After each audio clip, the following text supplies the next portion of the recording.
అసలు యుగాంతం అనేది వస్తుంది. యుగాంతం అనేటువంటిది యాక్చువల్‌గా యుగము అనే ఒక కల్పం అని, కల్పంలో ఎన్నో మహాయుగాలు అనేటువంటివి, ఆ మహాయుగాల్లో అంటే ఒక్కొక్క యుగానికి ఒక్కొక్క దేవుడు అన్నట్లుగా చెప్పారు. ఉన్నది ఒకే పరమాత్మమ్మ. నా శరీరంలో హార్ట్ ఉంది. దీని యొక్క కణజాలం ఒక రకంగా కిడ్నీస్ ఉన్నాయి. అదొక పని చేస్తుంది, దాని కణజాలం వేరే.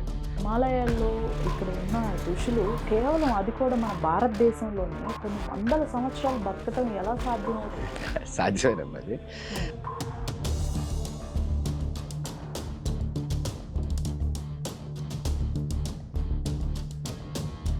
ఎక్కువగా పర్వతాలపైన, కొండలపైన, ఎక్కువగా ఎత్తైన ప్రదేశాలపైననే చూస్తాము. అసలు ఇందులో ఉన్న రహస్యం ఏంటి? అది యాక్చువల్గా మేము చిన్నప్పుడు అంటే నాకు ఎప్పటి నుంచో ఈ డౌట్ ఉండేది.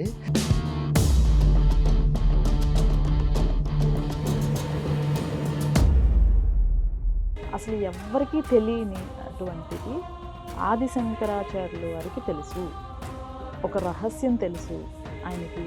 ఏంటి సార్ అసలు అది? విషయం ఏంటంటే ఆయన 32 సంవత్సరాల పాటు అటు ఇటు తిరిగాడని చెప్పేసి అంటే ఊరిని తిరగలేదమ్మా. ఈ పని చేయడం కోసం తిరిగాడు.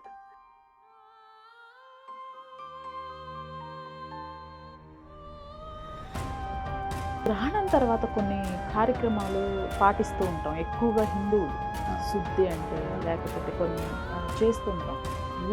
ఇవి ఖచ్చితంగా మూఢనమ్మకాలు.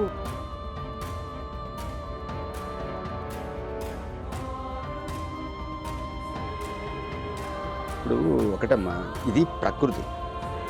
ఇతను కేవలం మనిషి. కానీ మనం చుట్టూతో మనకి తెలియనటువంటి ప్రకృతి చాలా ఉంది.